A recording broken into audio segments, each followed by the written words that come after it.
சுற்றி சூழல் விழிப்புணர்வு செய்திகள்.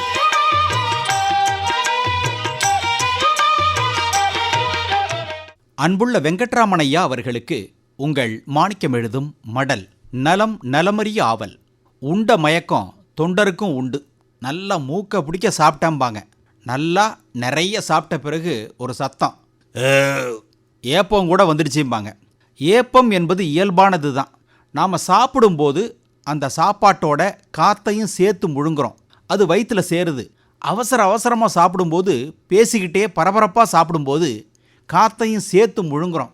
இப்படி வயிற்றுக்குள் சேகரமாகும் காற்று தான் ஏப்பமாக வெளியேற்றப்படுது.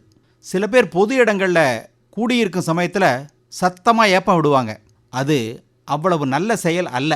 அதே மாதிரி அடிக்கடி ஏப்பம் விடுறதும் அல்லது ஏப்பம் வர்றதும் சம்பந்தப்பட்டவர்களுக்கு தர்ம சங்கடத்தை ஏற்படுத்துவதாக அமைஞ்சிடும். அடிக்கடி கொழுப்பு நிறைந்த எண்ணெயில் பொரித்த உணவு உண்பது, காற்றடைத்த குளிர்பானங்களை அதிகமாக குடிப்பது, சரியில்லாத உணவு பழக்கத்தை மேற்கொள்வது போன்ற காரணங்களால் ஏப்பம் உண்டாகும். வெங்கட்ராமனையா, உங்களுக்கு ஏப்பம் வருதா? உங்களுக்கு புகைப்பிடிக்கும் பழக்கம் கிடையாது. புகைப்பிடிக்கும் போதும், வெத்தலை பாக்கு புகையிலை போடும் போதும், காஃபி டீ பால் தண்ணி குடிக்கும் போதும் தன்னை அறியாமலேயே காத்தையும் சேர்த்து முழுங்கிடுறாங்க. இப்படி உள்ளே போகும் காற்று பிறகு ஏப்பமாக வெளியேற ஆரம்பிக்குது. காலிஃப்ளவர், ப்ரக்கோலி, பீன்ஸ், முளைகட்டிய பயிர்கள் உள்ளிட்ட வாயுவை உற்பத்தி செய்யும் உணவு வகைகளை ராத்திரி நேரத்தில் சாப்பிட்றது ஏப்பம் ஏற்பட முக்கிய காரணமாக இருக்குது. பிறந்த குழந்தைகள் தாய்ப்பால் குடிக்கும்போது இதுபோல் காற்றை அதிகப்படியாக முழுங்கிடும். குழந்தைகள் வயிற்றில் காற்று சேர்ந்தாலும் சிரமந்தான்.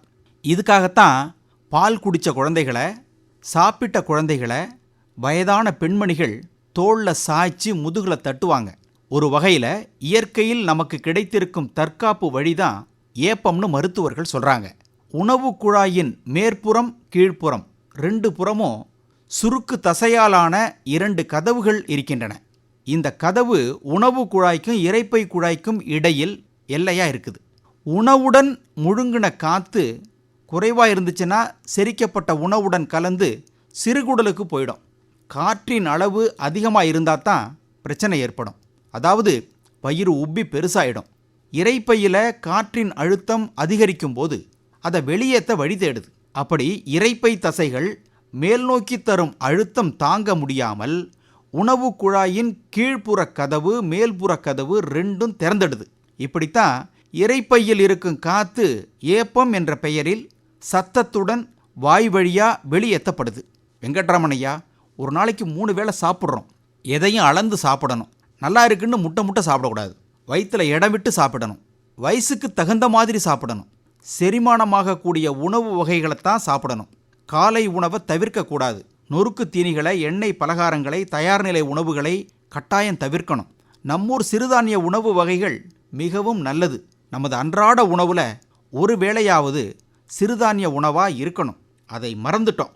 அதனால் நிறைய உடல் உபாதைகளை சந்திச்சுக்கிட்டு இருக்கோம். பழச மறக்காதீங்க. இப்படிக்கு மடல் மாணிக்கம்.